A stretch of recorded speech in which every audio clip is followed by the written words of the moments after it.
Okay, well, welcome everybody. I think in the interest of time, we're going to go ahead and get started as people trickle in. I want to apologize for the mix-up in terms of our Zoom recording and link, and hopefully we will have a video recording of our wonderful lecture today. What I anticipate will be a wonderful lecture, and we'll have a video recording for further consumption later. I really want to welcome everybody to the first Tulane School of Architecture lecture of our fall 2021 series. In our series entitled Debate, Delete, Reboot, Being Wrong in Times of Change. The lecture series is really meant to highlight the unintended outcomes and contrarian thinking and really humility of learning something new in the course of our research and practice. And I think it's that humility and virtue of being wrong and finding and discovering new things, about changing our minds, not as a matter of contradiction, but as growth, not as a matter of positivist thinking, but of the advancement of scientific and social scientific inquiry. And so tonight we're joined by Elliot, Dr. Rebecca Elliot, who's going to be delivering a lecture, Losing Ground, Values at Risk in the American Floodplain. And let me say that since these lectures, at least several of which this fall are virtual, we want to make this as dynamic as possible and really offer an opportunity for Q&A afterwards. But we're also joined as a respondent and discussant, Professor Carol Reese, Favrot IV Professor of Architecture and former director of Tulane City Culture and Community Ph.D. program, something that she really helped transition and develop, and really a core foundation of our community and our doctoral community, something Carol had put together and led and organized and helped build over so many years. And so I thought she'd be a wonderful person in dialogue with sociology and urban studies to help interpret what Rebecca is bringing forward for us tonight. So after a little bit of a dialogue between Professor Reese and Professor Elliott, we'll hope to have some Q&A. So let me jump to it in the interest of time. Professor Rebecca Elliott is an Assistant Professor of Sociology at the London School of Economics and Political Science. She joined the LSE in 2016 as Assistant Professor after receiving her Ph.D. in Sociology from the University of California, Berkeley. Her research is at the intersection of environmental change and economic life. She's an economic sociologist, and her work covers public policy, administrative institutions, and a variety of practices in this realm from which you will be discussing tonight. She's the author, or most recent book rather, of Underwater: Loss, Flood Insurance, and the Moral Economy of Climate Change in the United States, which was published in 2021 by Columbia University Press. And so we're just really thrilled to have Rebecca join us here, and hopefully joining as many of us as possible. Again, this will be and is being recorded and hope to be a resource for our broader community. But let me take the time really to extend a very warm welcome to Rebecca and Professor Elliott, who's staying up late for us in London to join us. So thank you so much, Professor Elliott, for joining us. Absolutely my pleasure. Excuse me. Thank you so much, Jesse, for the invitation, for the introduction. Thank you to Carol in advance for the engagement with my work following the presentation. And thank you to all of you for being here today. Thank you also to Kristen for all the help with the logistics. I want to first acknowledge that this talk was rescheduled from its original date due to Hurricane Ida. And as someone who studies these types of events and their aftermath, I know very well that recovery goes on much longer than the news cycle typically covers, and that things are probably not easy and haven't been for some time for many of you. And this is a talk about flooding. It's a talk about loss. And so, my hope is that to the extent that I'm talking about these things in an abstract or highly conceptual way, that I can do so with sensitivity to the fact that this is not in any way abstract or conceptual for the Tulane community right now. I do know that, and I'm wishing you all strength and sending solidarity. Also, I've caught a bug for my toddler, and I'm starting to lose my voice, so so bear with me here if there's a lot of throat clearing and pauses for water. I want to begin today just by pointing our attention to a story that came out in the New York Times just a few weeks ago, which is about the latest change to the National Flood Insurance Program, or the NFIP. And what's going on right now, actually, is that the NFIP has just launched a kind of technical transformation to the way that it assesses flood risk, such that policyholders will be paying rates more in line with an assessment of their individual flood risk, which will now be determined on the basis of many more variables than previously was the case. So for most of the people living in floodplains, this could amount to kind of phased in, gradually realized increases to yearly insurance premiums, which also has implications for people's property values. And we'll talk more about that a bit later. And I want to first observe that this is framed as a climate change story. If climate change is intensifying flood risks, which we believe it is, then there are two ideas that seem to follow for many commentators and researchers writing about insurance and the connection to climate change. And the first is that insurance arrangements need to adapt. They need to charge more, or they need to enroll more policyholders in order to bring in more money to compensate for higher expected losses. So there's a kind of math problem that needs to be solved. And then the second observation that people often make is that insurance is or ought to be part of how people and communities themselves adapt.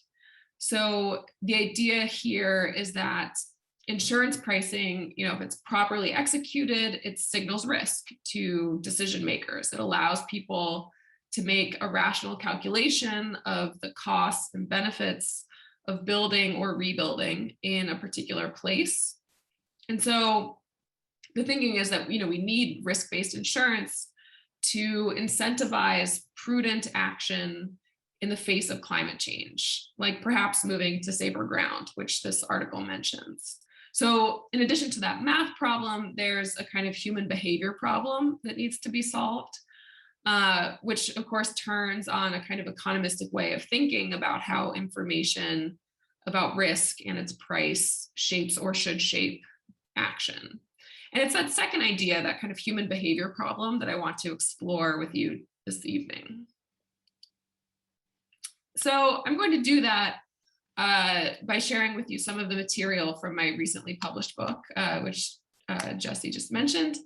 And I'll focus in particular on a chapter that takes an up-close look at what happened in New York City in the wake of Hurricane Sandy, as people there came to grips with updated maps of the city's flood risk, as well as a new set of rules around the city's flood risk, around the price of insurance rather, which were put in place the last time Congress attempted a major reform of the NFIP to bring premiums in line with assessed risk. But first, what is the NFIP? That's not a question I probably have to spend a whole lot of time answering with a New Orleans audience.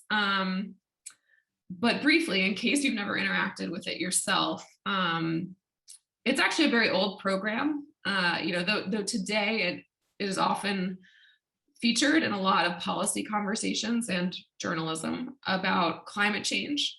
It was established by Congress back in 1968. Actually, the kind of immediate precipitating event was Hurricane Betsy in 1965. So the history of Louisiana, the history of New Orleans, kind of intimately bound up with the origins of this program. So this means that it's a public federal program currently run by FEMA, which, its kind of chief responsibilities relative to the NFIP are to map the nation's flood zones and to kind of set the price paid for a federal insurance policy. And if you've been, paying attention to the NFIP, you may also know it to be a hugely beleaguered program. So it's been billions of dollars in debt to the US Treasury since Hurricane Katrina. It's largely failed to prevent continued building and rebuilding in harm's way, which was a big part of its founding rationale. And it's also forged unexpected alliances between Democrats and Republicans, conservatives with environmentalists, homeowners facing flood risk with some of the very building and real estate interests who one might blame for putting them at risk. So that's kind of what the program is, why it's substantively interesting.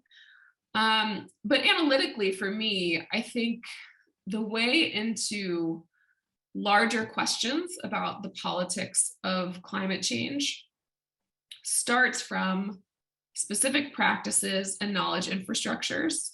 So more specifically, for my purposes, this means that what economic sociologists talk about as economizing institutions, institutions that take physical features of the landscape and turn them into dollars and cents.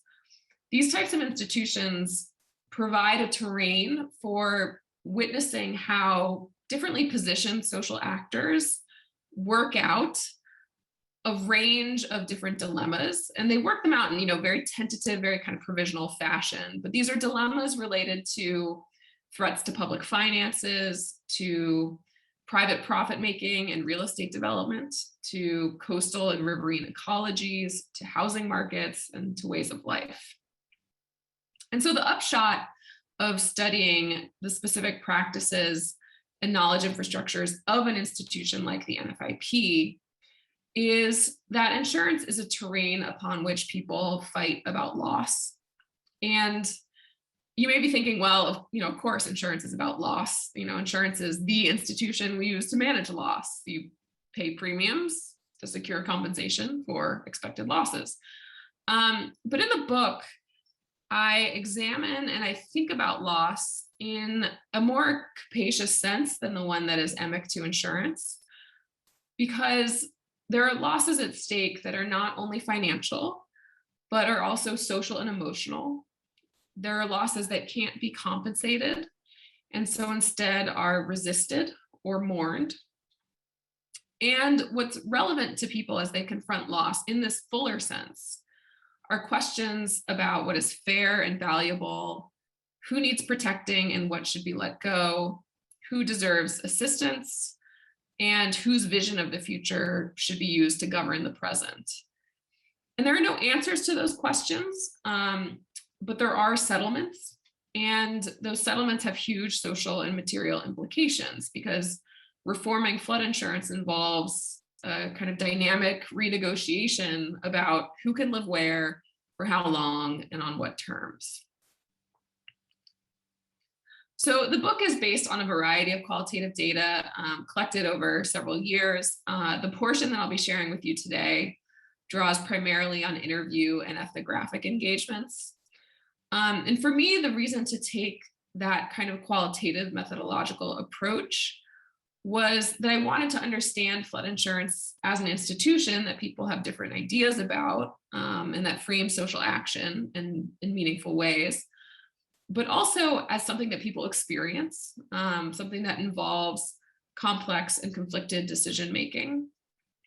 And so here's perhaps the first point to make related to this year's seminar series theme, which I love, about the humility of learning something new in the course of research.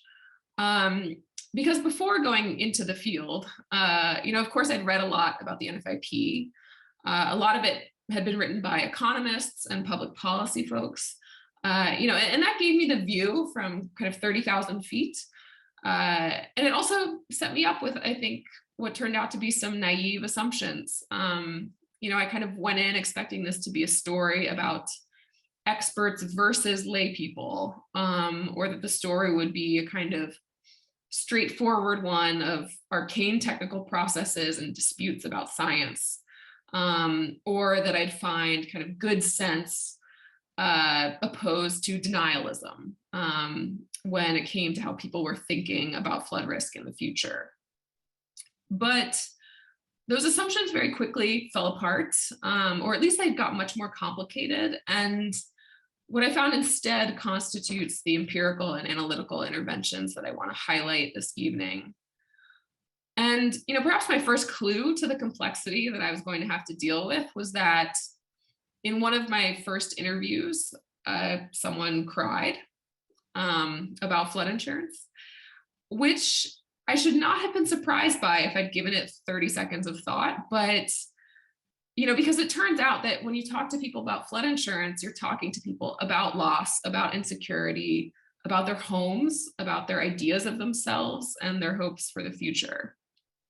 So the talk tonight and the work is at some level a plea for more qualitative engagements with questions of policy design and implementation. Okay, so let's get into the story, which begins here. So around the 2-year anniversary of Hurricane Sandy, the New York City comptroller released a report that calculated that the city had over $129 billion of property value at risk of flooding. And this calculation was made possible based on maps of the city's flood zones, which put boundaries around the parts of the city that were at high risk of flooding.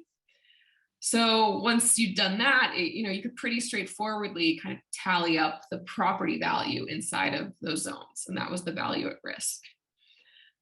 Now, after Sandy, the city got new flood maps, which showed that the official flood zones had expanded relative to the old maps. So the property value at risk of flooding had increased as a result, 120% over the older maps. So more than twice as many buildings were in high-risk flood zones as before. And in his report, the comptroller concluded that this more troubling picture of value at risk should motivate spending today that would help the city's residents to adapt to a watery future.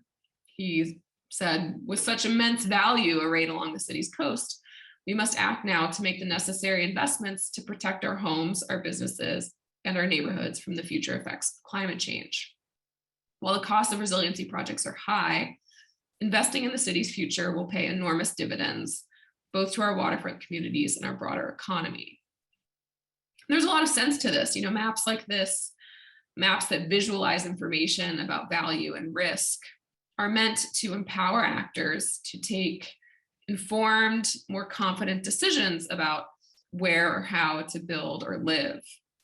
And government authorities like the comptroller can use these calculations of risk and economic value to inform and justify certain kinds of investments, as well as things like zoning regulations and building codes.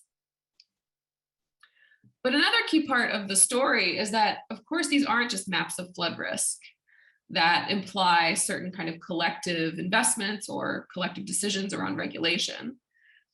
These are what's called flood insurance rate maps, or FIRMs, which means that these maps form the technical basis for pricing insurance through the NFIP. So the new maps are, we're not just a signal of changing risks to the city as a whole. They're also tied to the price that individual households would pay for their flood insurance. More homes at higher risk meant more people paying more money for flood insurance. So at the individual level too, these maps and the insurance premiums that they make possible are meant to motivate informed and economically rational action that lowers your risk and thereby lowers the price you pay for flood insurance. And, maybe this is something some of you have personal experience of. But what this graphic from FEMA is showing is the expectation that economized information about risk helps an individual policyholder to see that if what's shown here is that they elevate their home above the height of the expected floodwaters, they can save money on their insurance premiums. And of course, they'll also be less likely to suffer a disruptive flood loss. And we might expect such information to be especially impactful in a place like New York City in the immediate aftermath of a historic storm and flood. And so this is that kind of human behavior problem that I mentioned at the start, this idea that we can use this economic tool to secure a kind of gradual transformation of the landscape that will be better adapted to floods. So houses will be higher up above the rising waters, or people will just move on. You know, they'll say it's too risky, it's too expensive to live here, and so we have to get out of harm's way. So we'll gradually kind of nudge people higher up or further away from the water. And that's, you know, that's a very elegant logic on paper, or if we take the view from 30,000 feet. But if we view this from the streets of New York City, as I did, to see how this kind of new landscape of value at risk was grafted onto the physical and social realities of a place, a more kind of complex picture emerges. And the first thing to say is that the outcome was really uneven. So some people mitigated their flood risk by elevating their homes or relocating. So the map, in a sense, kind of worked the way it was supposed to. But even still, they protested those maps, rallying in the streets against them, organizing their neighbors, calling their elected politicians, seeking redress. Some people refused to elevate their homes, even when funding was made available from the city. I mean, this was an expensive proposition, but there was kind of funding made available to offset some of the costs. Some people decided to kind of wait and see what happened next with the maps, with flood insurance, with floods. So a behavioral economist or a cognitive psychologist, who are, by the way, you know, the kinds of experts who are most commonly kind of consulted on flood insurance, you know, they might attribute these outcomes to kind of well-researched individual cognitive deficiencies in understanding and making rational decisions based on calculations of risk. You know, maybe some of these people are just what economists sometimes refer to as more sophisticated market actors than others. Or maybe this simply reflects the fact that we're all pretty bad actually at understanding probabilities. You know, we tend to think that bad things won't happen to us. If they do happen, we tend to think they won't be that bad. If they are that bad, we tend to think we'll be able to bounce back.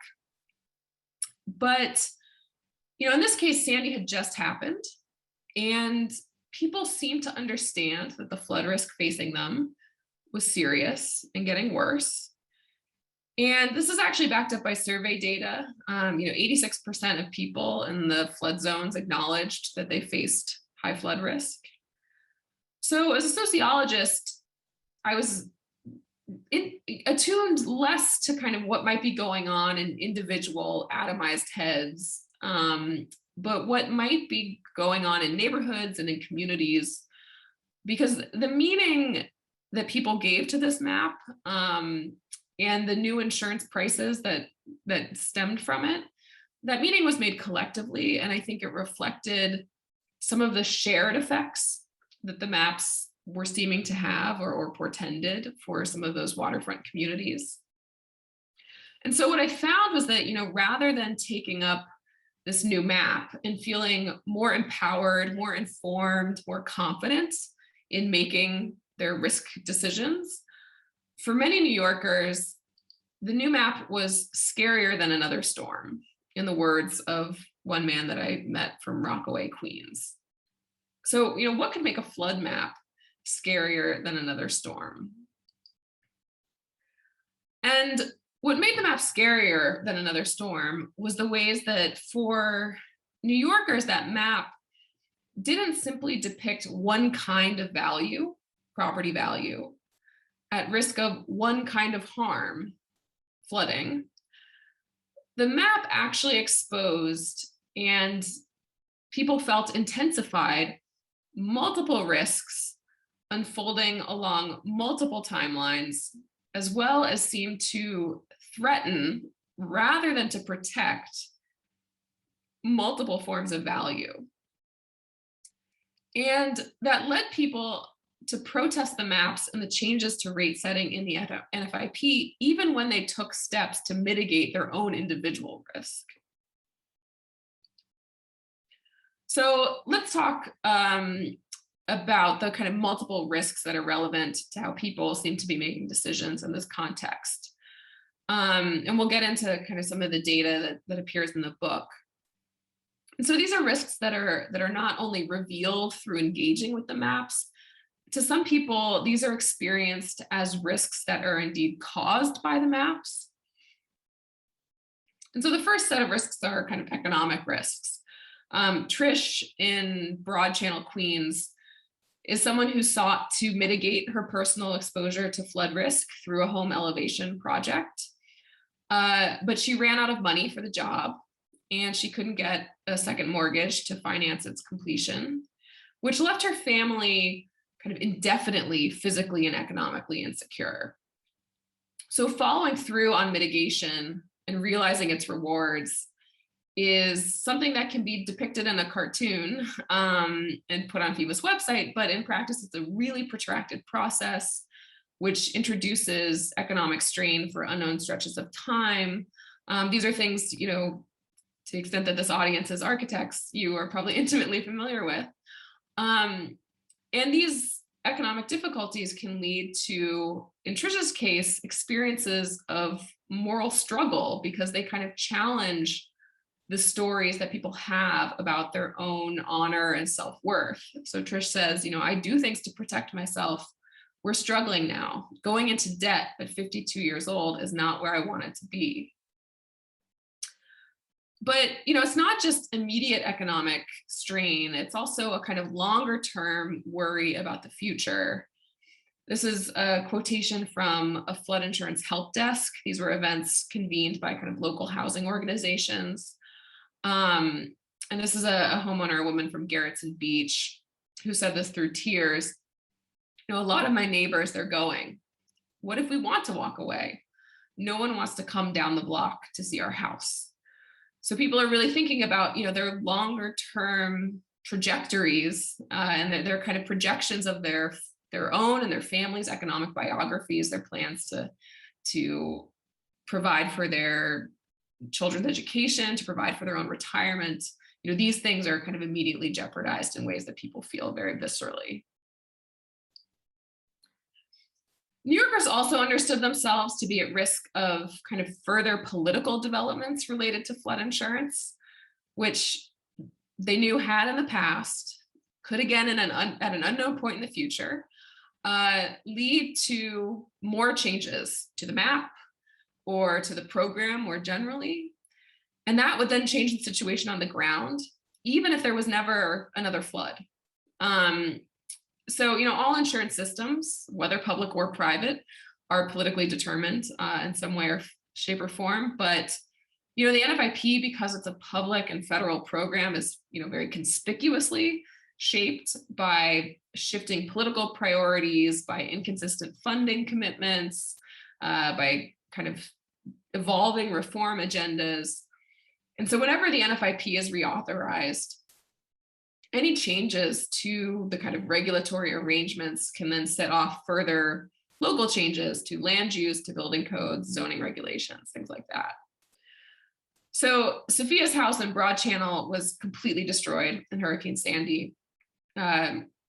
She planned to rebuild at higher elevation.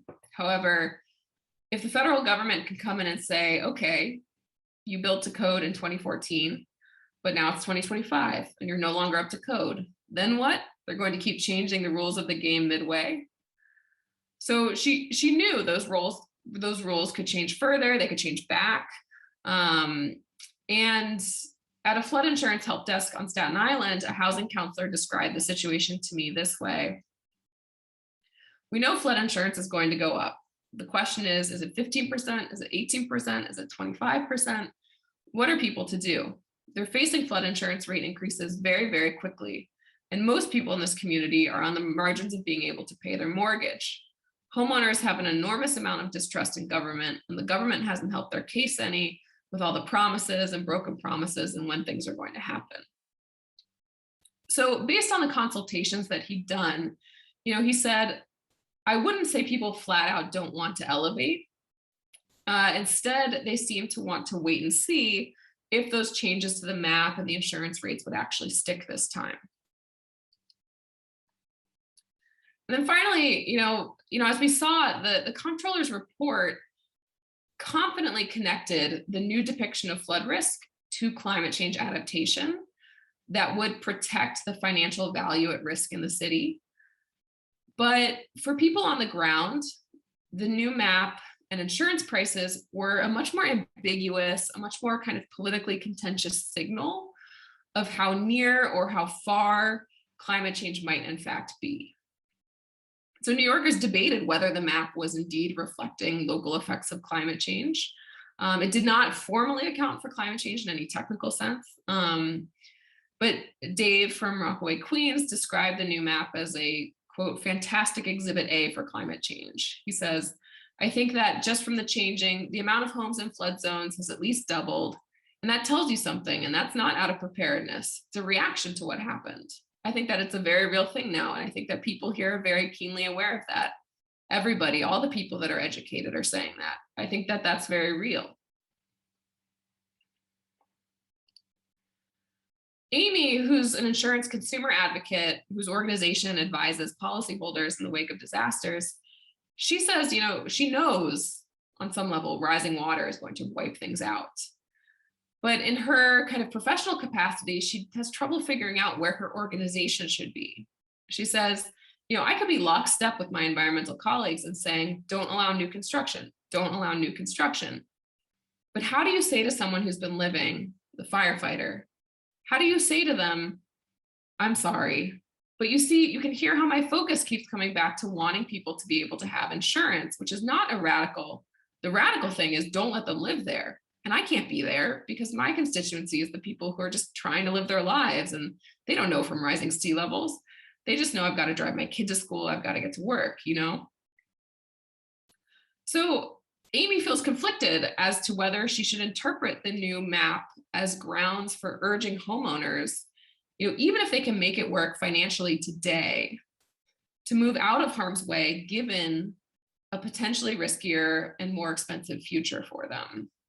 So, though the city and the state governments connected the new map and insurance premiums to rising sea levels, to climate change, map users on the ground had a much trickier time grappling with whether or how to factor climate change into planning for next month's mortgage payments, next year's insurance renewal, or the next property sale.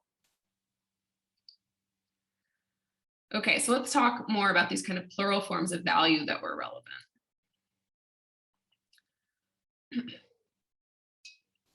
So as a technical tool, the maps in a sense treat everyone equally. Everyone is subjected to the same processes of risk assessment and economization.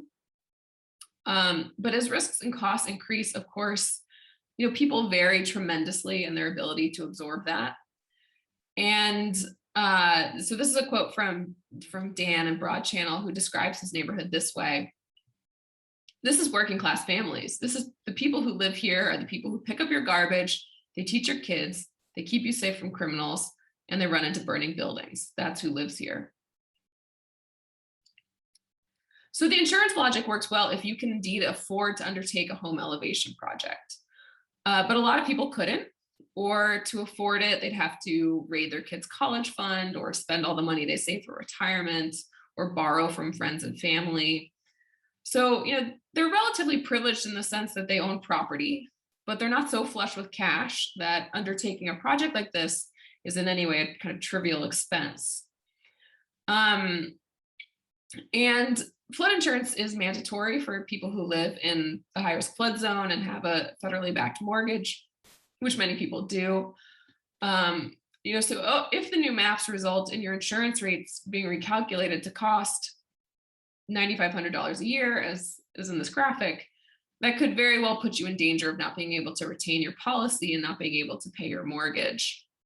And so the city actually hired RAND to study some of these potential effects in 2013, and they observed that Taken together, these changes in the flood insurance market could put many residents along New York City's vulnerable coastline at risk of losing their homes if they cannot afford the mandated insurance policies.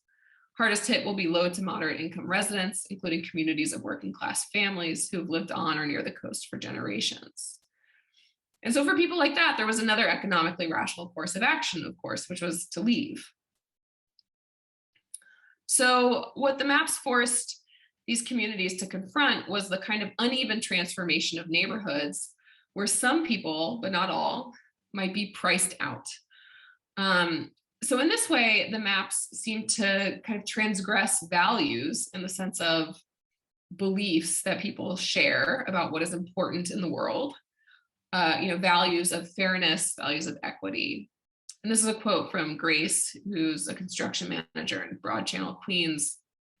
She says, they would take this entire community, level it, sell it to the 1%, the 2% of the population and make a hell of a lot more money than I could ever dream of.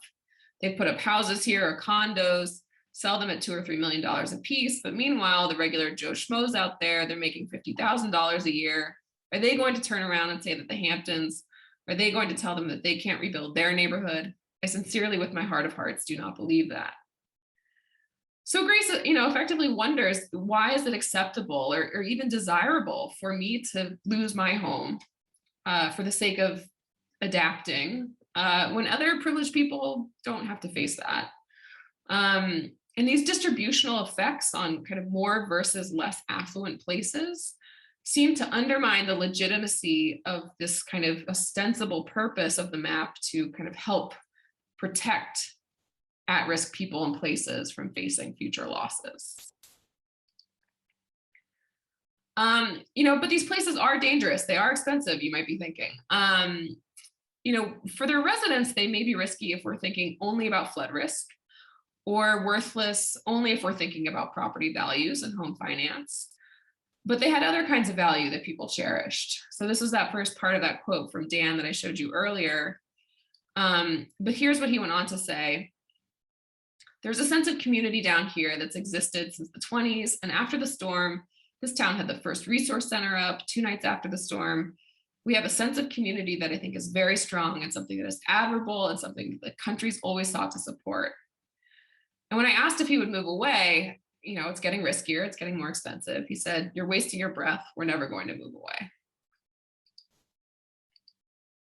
So what I think these threatened values of fairness and equity, of social and emotional worth, as well as the multiple kinds of risks that were shaping how people thought about the past, present, and future, what I think this all gave rise to was a kind of collectively pursued rejection of what the maps and higher insurance prices were perceived to be doing.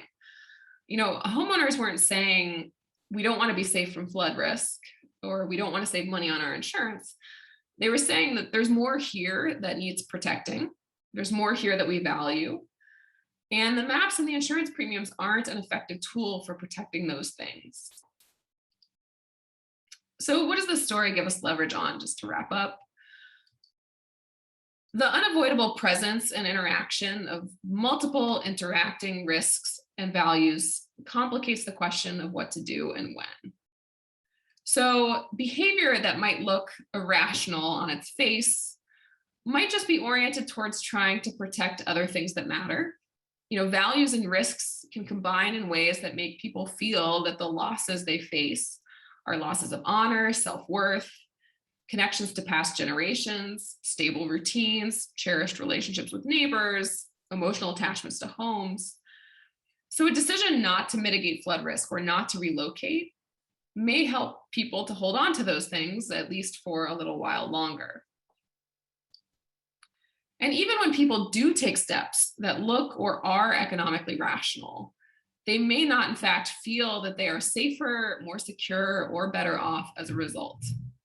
So the rationality that people actually experience is not empowering, it's not confidence building, but it's instead experienced as kind of coercive, as objectified in technologies and practices that they don't control. Which I think helps to explain how a map becomes scarier than another storm, and why people might ignore, reject, or resist economic tools and incentives that will purportedly help them become more resilient.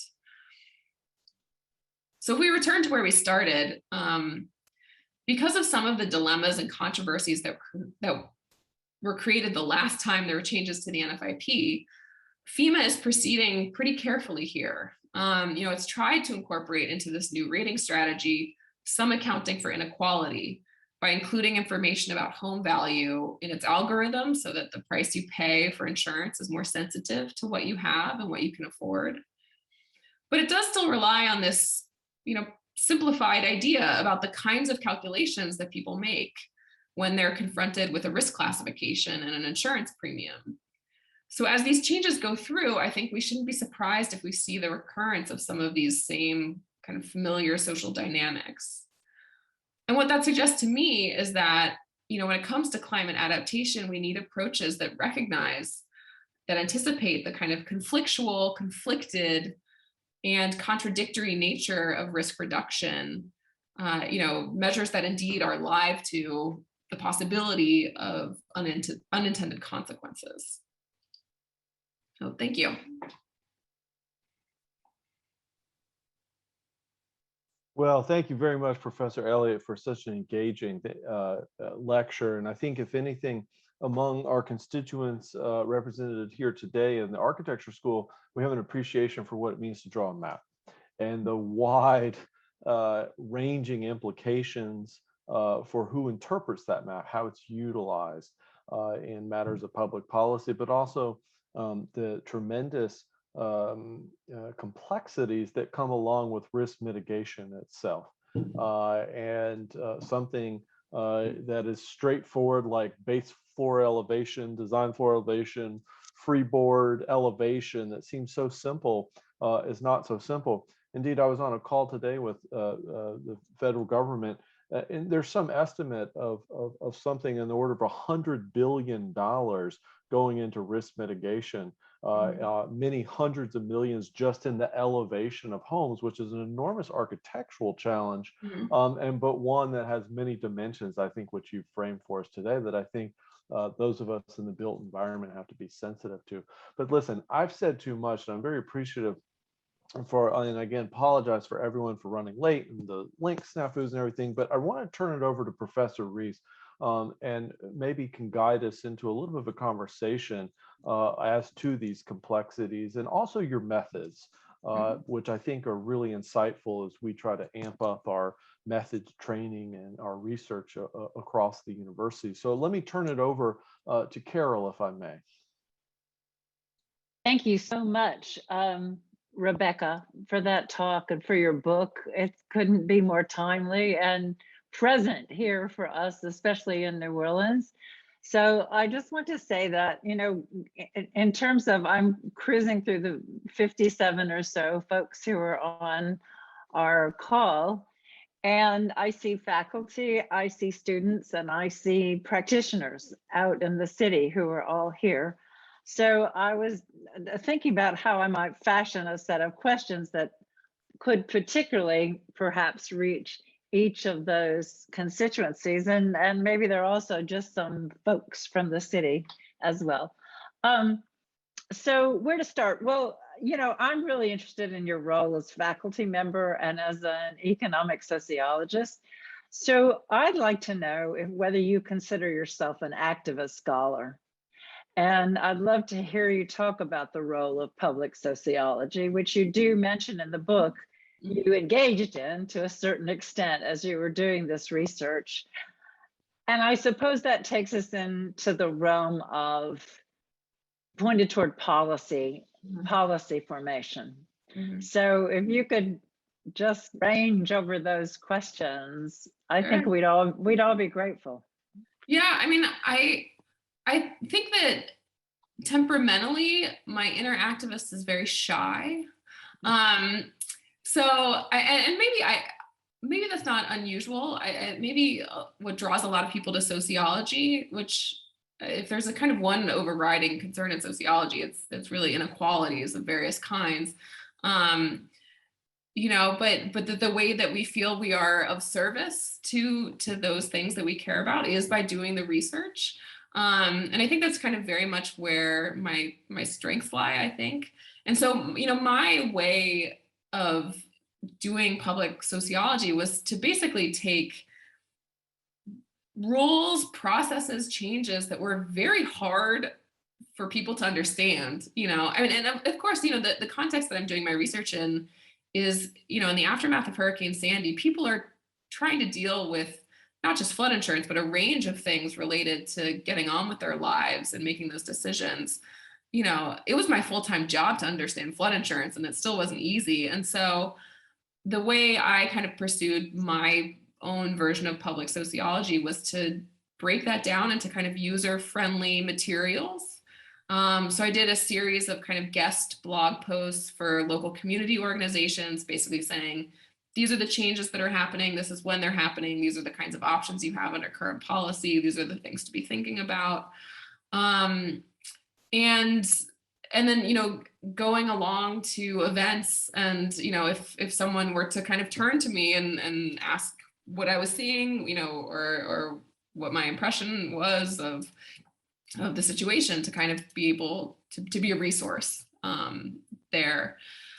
And then, you know, so that was really the kind of public sociology of doing the research. And then since the book has come out, you know, it's been mostly just kind of not a terribly dissimilar exercise, I suppose. You know, I think, because part of it, I think, is getting people to comprehend the kind of enormity of the issues, the stakes that are involved when you think about something like flood insurance. I mean, even people who have flood insurance policies, like, their eyes tend to glaze over when you say you want to talk to them about it. And so, you know, doing that through different kinds of writing that are not just kind of targeted at academics, doing podcasts, you know, contributing to kind of news coverage when asked to kind of weigh in. Right. And you know, and connecting some of those more fundamental stakes, questions about, well, how are we going to house people? How are we going to keep people economically secure, to the kinds of politics and you know, political movements that are forming around those very same questions. You know, I think there's actually a lot of convergence in how people are thinking about these things. Great, thank you for that. I also would like to ask a question on behalf of the students who are listening. As I told you before we started, I was just so impressed about the clarity with which you frame the methodology of your research in the book, which was mixed methods, ethnographic, interviews, data analysis, a lot of archival, historical digging.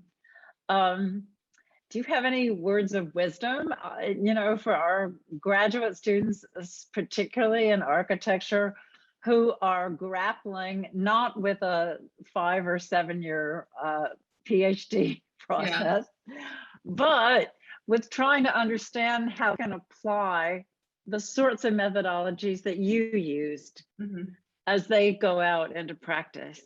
Yeah, I mean, for me, it was, I think the first learning was that despite the way the final written account often makes it sound, research is actually not linear as a matter of practice.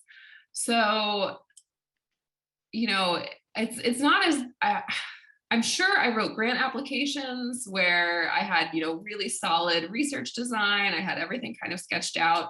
But in actual fact, you know, I had some very big, very general questions, and eventually I just said, like, where in the social world can I stand and see people actually dealing with the thing that I'm interested in?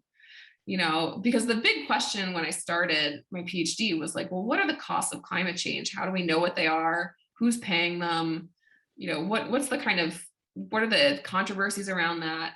And so if I wanted to answer that question, it turned out that the place to go then was New York City after Hurricane Sandy, in the wake of a bunch of changes to flood insurance. I didn't conceive the project initially as even one about flood insurance. It's like, that was what was actually going on in the social universe. And so then it was like, you know, you have to kind of turn up at the sites where people are actually talking about these issues, and you have to figure out who the kind of key informants are and what they're going to tell you. And then in the first chapter of the book, I try to convey that these things sort of just built on each other. You know, it was like, once I kind of figured out what was going on in New York City, then new questions emerged. One of them was, well, why is the federal government in the flood insurance business to begin with? And so to answer that question, I had to do a lot of historical digging and kind of piece together the origins of that program. And so that meant going into the National Archives and talking to people who were kind of important in the history of the program and not just the present. And so I think, you know, thinking about, like, I mean, really just kind of following the stories as they emerge and being live to new questions as they come up in the course of doing research, that and letting it be a kind of iterative process, not one that's kind of perfectly conceived before you ever talk to an actual human or go look at an archive or, you know, go witness a public hearing or whatever it is. Right. So I really loved the point that you make in the book, that you came to this with what you say was a general set of interests. Mm-hmm. And you invested in this, what you also took from Kristen Luker, this logic of discovery. And that's what we've tried to work with the students in methodology to embrace, really, Mm-hmm. that it's that uncertainty about discovery, actually. Okay, and my last question really has to do with, I think, practice. Do you understand that it's useful? I hope this is a question that doesn't make you feel like you're in unfamiliar territory, but it comes up all the time. Do you think it's useful to compare urban situations? In that you speak about the problem of simplification. Mm-hmm. In the book, and what that does when you bring everything down to sort of a level playing field, morally as well as structurally. Mm-hmm. So how do you think about that? Because you know, we here in New Orleans or anywhere, you know, you're always looking for what are the new emerging best practices, and how do we think about not just adaptation but structural response and so forth. Mm-hmm.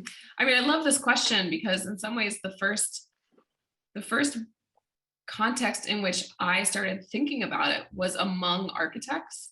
So one of the kind of very fruitful sort of ethnographic experiences for me was to attend AIA-NY meetings where they were getting, you know, all this information about new maps, new building codes, and trying to hash out like what this was actually going to require of the kind of practice community in that moment.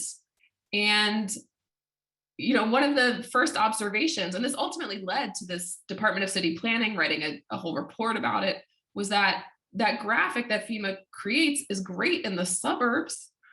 But if you're talking about row houses in Canarsie, Brooklyn, or in Red Hook, you can't just put a house up on stilts. It doesn't work. You have to elevate entire blocks. Like these are conjoined houses. And then you have, you know, and then obviously like the situation facing kind of multi-family units, of which there are many in New York City. So, you know, these were some of the first people pointing out to the ways that some of the simplifications that make it possible to run a federal program and to do so consistently and relatively efficiently means that it's not a great kind of one size fits all on the ground, that the kind of built environment and the social environment and the political environment in New York City is distinct in ways that introduce all sorts of constraints, some opportunities, but, you know, a lot of constraints in that particular context.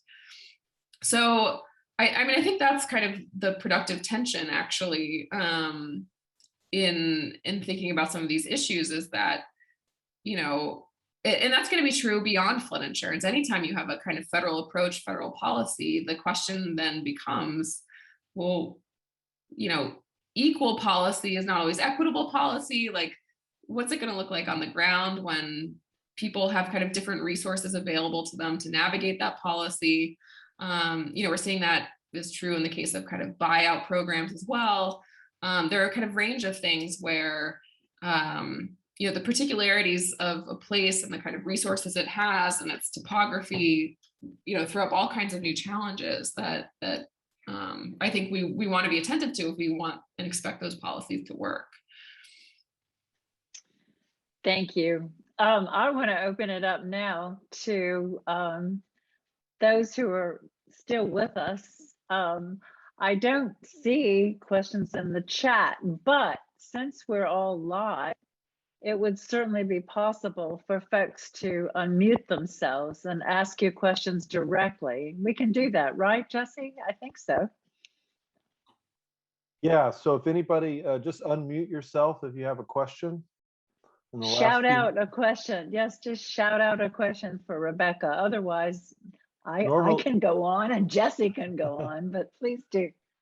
Well, while you're formulating a question, one thing that came up, you know, about that simplification question, which I love, and the kind of generalizability in many ways of the urban conditions and how we translate even New York to New Jersey. Yeah. Is that something that's so unique about New York is that it has its own quantifications, its own data set, its own civic knowledge that's being produced as a public good, that it makes even the methods then follow the data in a way. And they, you know, there's shape files in New York with billions of data points that you really won't get when you cross over into New Jersey. And I think that shapes the production of research in so many ways. It also highlights the haves and the have-nots of access to researchers, and the role that I'm a little skeptical of research and advocacy and things like that. I have a different perspective in a sort of ontological challenge to it, but it certainly under-resources the availability of researchers to play a positive role in the production of new knowledge, which informs us all. But I'm curious, in the last few minutes that we have, as others may formulate their questions, is what's next for you? You know, New York is it draws researchers in for their entire career, and it's hard for some to escape. So what's next on your horizons in terms of research that's of interest to you? Yeah, I mean, a couple different projects. I do, you know, my mother's from the Bronx. Like, I have a deep affection for New York. I can see how people kind of get drawn in for their entire careers. That's not my plan. My plan is not to focus on New York for the next project. But one of them is actually to kind of turn to the UK and think about some of these questions about, and I'm doing this with, you know, some collaborators, to think about kind of regional and sub-regional inequalities in not climate adaptation so much as climate mitigation. So there's the kind of net zero push in the UK, funding behind that, but funding that is prioritized. And so, you know, looking kind of very critically at, well, what kinds of places get prioritized for what kinds of mitigation strategies, and you know, to the extent that the UK government is very interested in leveling up right now, you know, how might its net zero plans interact with that other objective? So, you know, still thinking about kind of investment, about the kind of cost burdens as they're distributed, you know, as different kinds of communities at different scales confront climate change, but thinking more specifically about the UK context, and, you know, learning a little bit more about the country I've come to live in. Well, I think that's a challenge for all of us in the built environment, and the distributional effects of our own means of production and our role in that, and the unintended consequences, as you framed earlier, of what to protect, what to let go, of mitigation and adaptation, right? And that there are that crowding out and that flow of capital disrupts all other types of flow, including the flow of culture and production itself. So it's a tremendously valuable insight that you've brought into us this evening. And I want to thank you, and thank you for staying up late. And thank Carol. Carol, one more thing, please. So Michael Kempen has a question. Oh, he's got I his hand up. I'm sorry. Yeah. Sure. Hi. Thank you for the presentation this evening. I'm an alum practicing in New York right now, and it's very interesting where you go from here. One thing that occurred to me as you mentioned that quote early on where the map was worse than the storm, something along those lines. I heard a lot of talk, we talked a lot about the logic of the premiums adjusting, influencing the move, but I can only imagine if it were my own property that now yet tomorrow showed up on the flood map. A couple of things happened to me. One of the foundations of my family's financial construct has now just been, I don't know, cut in half. Mm-hmm. And in fact, I might start to wonder if I could ever even sell my property. Yeah. And so the question I'd have is, as you go forward, like as these maps are being evolving, and the effort to governments considering what's happening to their own people when they do to them, because it's actually they've done something to them, that not only on an annual basis for the flood premium, but should there be some discussion about what happens to the value of that property if it suddenly arrives on the floodplain? Yeah. Yeah. I mean, this in some ways, I think is the most fundamentally unsettling feature of the whole flood insurance saga as we, face an intensifying climate crisis, which is really that it gets to the heart of I think it raises questions about the continued viability of the American dream, to the extent that the American dream is you buy a rotting building on a piece of land and you build your wealth that way, because the entire model of American social provision is built on the idea that we're going to help you to kind of get on the property ladder, and then we're going to presume that that property is going to grow in value over time. And, so much of our tax policy incentivizes that, so much of the kind of the hidden welfare state of the United States is targeting homeowners and making that as kind of attractive a proposition as possible. Of course, we know that, that's already, that version of the American dream has become elusive to people of younger generations in recent years and so forth. But I think, the question of, well, is that the right model, for making sure that individuals are okay, and not just individuals, but entire communities, because so much public revenue is based on value assessed property taxes. And so, the continued growth in the value of property is what underwrites the provision of all kinds of public goods and public infrastructure that benefits everyone. And so I think, that what you point to is, precisely the kind of most unsettling feature of this, because we're not just talking about the floodplains of the US anymore, are we? We're talking about wildfires in the West. We're talking about extremes of heat and cold and, all kinds of perils that I think are making people think that, people becoming very fearful about the viability of their investments in their homes and in their communities. We have another. Ken Schwartz had a question. Ken, do you have a question? Did you raise your hand? Yes, I did. I was just trying to find my unmute button. Thanks, Carol. Sure. Thank you very much, Dr. Elliott, for a great presentation. I really appreciate what you've shared in this evening. One thing that strikes me is how, I think, inspiring your approach could be, and I think it is, for scholars who are looking at the nexus between serious scholarship and actually advocacy and activism. Notwithstanding Jesse's caution about it, which I actually share a bit, there's something very powerful, I think, for a number of younger scholars who are looking at how to make those connections happen in a productive way. This has been on my mind for a couple of years now, but more recently, there's a Tulane School of Architecture alumna who is completing her Ph.D. degree at UNC Chapel Hill in planning.